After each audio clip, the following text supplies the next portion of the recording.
Mark, over here. Oh, hey, Paul. Nothing. Was trying to figure out why. Just why the book.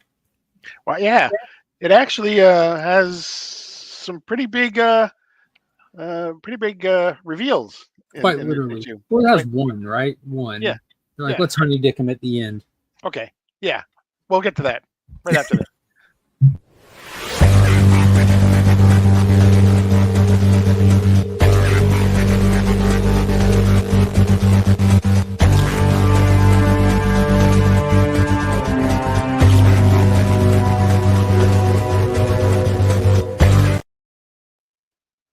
Before we get started, don't forget to hit the subscribe button, hit the like button, hit the comment button, leave us a comment, let us know how we're doing, and hit the notification bell so you're alerted whenever we upload new content. We have 2 new books this week: Wonder Woman, number 10, and Martian Manhunter, number 5. Let's start with Wonder Woman. You want to? Okay. Yeah, start with Wonder Woman. She's in the maze. That's where we start her, if you recall, at the end of the last. In a maze? Why is she in a maze? She was looking for someone. Who's she looking for? She was looking for another Amazon. Why does she think there's one there? Because someone told her there was someone there. Who told her? I'm not going to get watch the previous shows if you want to know that. We don't need to cover everything every single episode.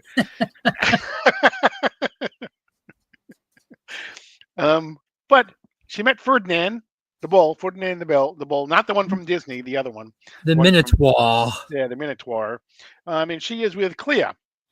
Actually, Petra. I'm sorry, she's with Petra. She meets Clea, who she thinks was originally told that was the other Amazon. She suddenly realizes that Clea is not an Amazon. Yeah, it looks like she's ruling the labyrinth with an iron fist and fishmen. Yes. Yeah, exactly. Not menfish. Not menfish. Fishmen. So she is basically now trying to escape from Clea. Her and Ferdinand have Petra. They're trying to escape. They get into a fight. Ferdinand is injured. Tells Wonder Woman Diana to basically leave with Petra. Get her out of here as quickly as you can. Don't worry about me. I'll be fine. Yeah, as he takes multiple arrows to the back. Yeah, exactly. He's been here a while. He's got this. He's good. Yeah. Which she hates doing, but she manages to get away. And that's when, Clea basically tells her honor guard to go and find her. And then we get the big double page, film style double page spread. Exactly. Yeah, they're nice. I like them double page spreads. Yes. They're pretty cool. And then before this one is before. Wild, yeah. Oh yeah. This is before. Before, okay. So we flash back to the Wild Isles where Diana is young, and we're getting some context to, I don't know, she looks, like 10, 12. She's getting her armor, her axe. Cersei's like doting on her, blah, blah, blah. She goes out just wandering around and comes across a creature in hell. It looks like a giant panther with a bloody face that's tempting her to fight. And Diana's like, no, I don't want to fight. I had a problem with you. Everything comes off mean down here, but really it all longs to be nice. And it threatens her some more, smacks her a little bit. She's like, oh, I can eat you. She's like, well, if that's what you need, go for it. Like, just completely unwavering passion and kindness toward this thing. And ultimately, she gets beat up by it, like not fighting back. It starts hitting her a little bit, and then it threatens another life form. There's a little turtle, and it goes to eat the turtle, and Diana has to intervene, and she ultimately gets beat up pretty bad by it. And what's her name? Cersei? Yeah. Cersei, yep. Cersei gets there and picks her up, and she's all beat, and she prays to Hecate, or however you say it, to come help her. And they kind of talk about a little bit on why would you make such an important person such a sweet, innocent soul. And they're like, well, it's bigger than you think, and there's a reason why she's sweet. It's a reason why it's a little girl. Like people would be unsuspecting that compassion will let her get into places through things and approach circumstances differently. Her compassion, her ability to convey the sweetness that just attracts things to her are all part of her weapon. I'm like, oh, that's kind of smart. Yeah, it really is. There's basically a plan behind everything. And to your point, it's like, yeah, you wouldn't suspect a little girl kindness is basically the thing that hate doesn't understand. So it's like there's a reason for everything. Um, but then we flash back and we see Diana and Petra are trying to get out of the maze. Um, Diana forms that door that she formed a few issues back to get into the maze. Sends Petra through.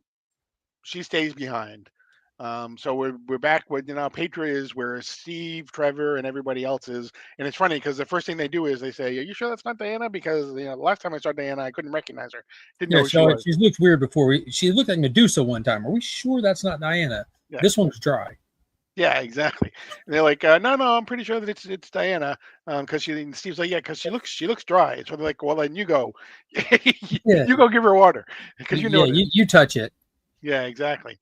Um, But back in the labyrinth, back to Diana's the off after Clea, and as she gets closer to where Clea is, like there's this pink mist that starts messing with her vision, the way she's perceiving things. Basically, there's a hallucinogenic mist in her midst, and you start getting some really wild page layout, some creative character designs. We've seen these fishmen before, but now they're appearing almost like energy being fishmen and stuff. And she basically gets to the lair of Clea. It's got a big like sacrificial hole in the middle of the room, and Diana doesn't want to just jump in there, exchanges some words. So Clea throws an innocent soul, you would presume, a doctor down the hole, knowing that Diana will chase after him to save him. And she does in a beautiful page layout where you kind of read across the page and you fall down the hole with her, then read across the rest of the page.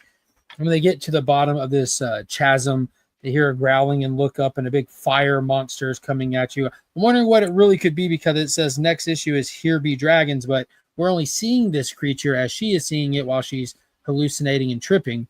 But I wonder what it's going to end up being, if it'll be an actual Wonder Woman proper character or what. Yeah, I mean, my first thought when I read it was that it was Hephaestus because he's got the hammer and everything. Oh, yeah, the hammer. Um, It's hammer time. yeah, but that would be a god, and I'm not really sure necessarily that they're, um, Clea has the ability to keep a god down there. But We'll see. yeah, it almost in other ways it almost kind of looks like Heat Wave. Yeah, it does, doesn't it? Yeah. So, Another solid issue, another solid installment. Wasn't my favorite issue of Absolute Wonder Woman, but it was moved the plot forward, gave us context more to the character. We get those little before moments that really add a lot to her, and yeah, ultimately a good issue. right now, Martian Manhunter. Jesus Christ! No, although he's the only thing that hasn't appeared so far. So far, well, we need context for this one. The last issue was the heat wave that was going on. This story's formatted weird. It's not plot forward. It's not. You kind of just exist in an issue. There's no storyline to this really. The storyline is presented in really like the first page or the last page of an issue, and then the next issue you kind of just sit in kind of a moment. You don't do anything. Like little moments will happen inside that, but there's no overarching theme to an issue. There's no narrative at all to this book whatsoever. It kind of hides in the background. It's like, what is it, Denny's Camp has a narrative, but he doesn't choose to tell that story and use the pages to tell that story. He uses a moment here and there to remind you that there is a narrative to this. And so in this issue, we start at the very last page of the last issue, blackout over the city. That's what the White Martian wanted, a blackout. So when you start this issue, you're hanging out in the city during a blackout. That's the context of this issue. And that's really all there is to this issue. And everything else is so inconsequential. It was almost frustrating when I was reading this, and I was legitimately ready to say, I'm going to drop this title. I don't even care about reviewing it anymore because it's boring. And then I get to the last page. I'm like, oh, you dirty SOB. Yeah. So if you recall, in the city, people are doing horrible things to each other and everything, which was originally thought to be what the White Martians' plan was. Yeah, because of the heat. It was just getting everyone aggravated, and it was really him. But I think it's interesting if you look at the first 2 pages, right? So in this one, we have a person who's killing dogs, who's killing hungry dogs. We got a lot of bad people. Someone hunger dogs. Oh, hunger dogs. Right. Well, I'm just saying because not underdog. No, but what does hunger dogs make you think of? Underdog. Mm, I mean, that's wasn't what I think of. okay. A beautiful beagle. Yeah, wasn't the Hunger Dogs a Dark Side story that was done? I don't know. Anyway, then we get to page 3, and she's talking. They're talking about a Great Darkness. Mm-hmm.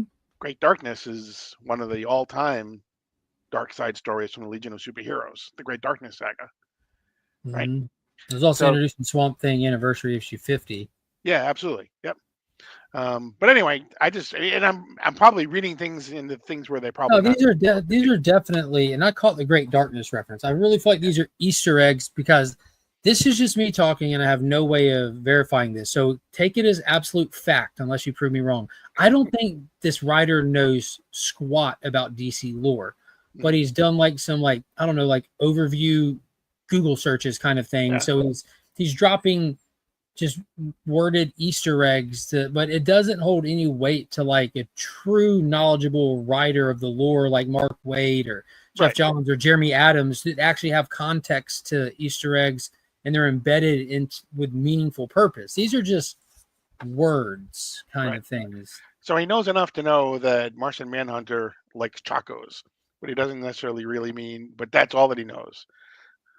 Kind of, you know what I mean? Yeah. Like it's very surface level and then used without any pizzazz, Mhm. but it just feels cheap. Yeah. Those little references because I caught the Great Darkness one. Of course, I caught the cookies, Mhm. but they're not Oreos. So Right. did you do your homework? Did you? But yeah, they're just riding around the city and it's just showcasing all the things of the theme of this one is like your shadow self. Like people Right. have these shadows following them, and you get a bunch of different little one-page scenarios where people are looting in the dark and they're running one way with stuff, and their shadow self is running the other way with it. Now, lo and behold, these shadow people, which is also could be an homage to Christ on Infinite Earths, these Mhm. shadow people don't serve any purpose. They don't do anything. They don't have any function. They're just moments where he says, "Hey, look, there's a shadow person," and nothing else happens of it. But you see people like taking stuff that they sold and throwing it in a fire and how they're doing almost like old school ritualistic religious stuff over a burn barrel. And you see people riding the streets with these neon lights that are reminiscent to even Batman Forever with the gangs with the little neon Mhm. lights and stuff. Yeah.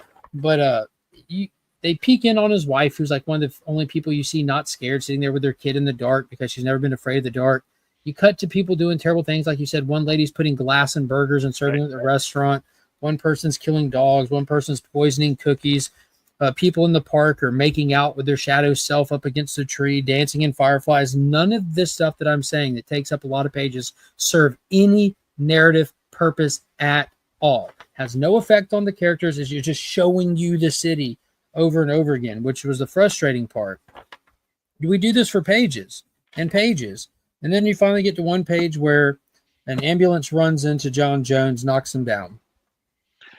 Yeah. So I'm wondering if some of this is happening because it's the Brian Bendis effect, in that it was originally supposed to be 6 issues and now it's 12, and so now he has to try to fill 12 issues worth of story. Oh, I thought you were going to say they took his underwear away. No. Okay. Um, I don't know, because like when they started this, you think they plotted out the first 6 issues ahead of time? well, it wasn't. It was when issue 1 came out that they announced that it was going to be 12. So you would think that he would have had enough time. I would have assumed 6 would have been figured out. Right. Right. But what I'm saying is, what if he had to change he had 6, but that was his initial story. What if he now had to change 6? Like this Because wasn't now it, originally issue 5. If this would have only been a 6 issue series, this issue might not have ever existed. Kind of exactly. thing. Yeah. Exactly. Yeah, because it feels unnecessary, pointless, and serves nothing Right. to the story. Other But than, like you said, like the last or the second to last page. which they honey dick us, and we'll get to Right. that. But he gets hit by an ambulance, and out pop two people that are ready just to carve him up. Just again, people are just doing bad things in the darkness. One person is represented by just a white circle for a head, which could it be just a good way of representing the white Martian influence? Mhm. They've done nothing to explain like what the colors coming off of things are, like the gas effect. They've done nothing to service the readers at all in this. But while they're getting ready to chop him up, turns on a little circular saw, and you turn the page, and after getting hit, it's almost like the Martian is kind of like he's knocked out. So the Martian's in his own little world in his head, and inside his own little world in his head, you turn the page, and just without context, without meaning, without anything, you get one cool page of Darkseid just standing there with these colors around him and this red energy emitting from the almost like the apocalypse pits on his back, and not off his eyes, but just out of his collar. But the fact that we get a good shot of Darkseid was cool, and then it caught me off guard. I'm like, oh, yo, what? So then I backed up one page, went forward one page. I'm like, well, what does this mean? And while he's knocked out, you see him say Darkseid is, and beginning, end, everything. Because on this world, Darkseid is like that's actually true on the absolute world. Like it's comprised. Everything about it is made of Darkseid. So, and that's how it ends. To be continued. Yeah, and well, like I said, this will be issue number 6 next issue, and then we'll be taking a break, and then we'll jump into the second part of it. Yeah, I mean, there's a lot of stuff. Like the. Oh, go ahead. I'm gonna say there's a lot of stuff going on, but to your point, not necessarily towards the service of anything. So a lot's going on, but nothing is happening. It's just, I don't know. It can all be summed up in one page. Every issue you can tell the exact same story with just one page. I enjoyed the first issue with seeing the creativity of it all and everything, but at this point now it's just a chore for me. I mean, everyone's experience is going to be different. Some people are really going to dig it. If you're like not a classical story kind of person, you like these obscure, abstract indie things, you might really enjoy this experience. But for me, who I'm reading these because I like these characters, I'm interested to see the changes in them. I'm interested in the larger world at hand. This absolute world is still like unfolding, and nothing's much unfolding in this book at all that services anything with a bigger world. And we now have the upcoming Legion of Darkseid storyline that's happening in the Superman proper book, which are absolute characters in the main universe for the first time. So there's a lot of exciting stuff happening that's world building, that's dynamic, it's explosive. And then there's this book that almost like it has nothing to do with anything else in either world. It's here. Right. San Diego Comic-Con was this past weekend. Lots of news coming out of that. Absolute Green Arrow is coming. 6-issue miniseries. It was announced that Absolute Wonder Woman and Absolute Batman will cross over in December. They'll finally meet each other. I think probably last week it was announced before, but Absolute Evil is coming, which will have a lot of the villains getting together. One shot, you said, right? One shot, yeah, yep. So we have that. We have the Absolute Batman annual coming out. Daniel Warren Johnson is going to be doing something in that. So lots of stuff coming along. But yeah, this kind of almost seems like it's on an island all of its own. I bet if they would have waited till issue 3 to decide to extend this, it wouldn't have got extended. I bet the sales on this have dropped tremendously after the first 2 issues. Mm-hmm. Yeah, it definitely takes a lot to read because you gotta, not that you don't have to pay attention to other things, but yeah, it's tough when you have to really kind of decide what is the writer going for here. Yeah, you have to try to interpret his thoughts. Right. And I don't mind like a little bit of like, oh, what'd you take away from that? But that's not what this is. You have to literally look at a page and try to decipher the images to then try to decide, I wonder what all this could mean. You have to solve a visual puzzle to even get to that point. It's just it's overboard. Right. But we'll be here for all of it, at least to issue number 6 anyway. Maybe we can decide if we want to do the backside when it comes. No, we're going to punish ourselves, Paul. We're in for a penny, in for a pound. It don't mean that I'm going to keep picking up floppies, though. I might just go digital with it. Yeah. But that's going to be it for this edition of DC Comics Deep Dive. Don't forget to subscribe. Don't forget to like. Don't forget to comment. Don't forget to hit the notification bell so you're alerted whenever we upload new content. As always, I am Paul. He is Mark. But we are Legion. And you're now leaving Sector 2815.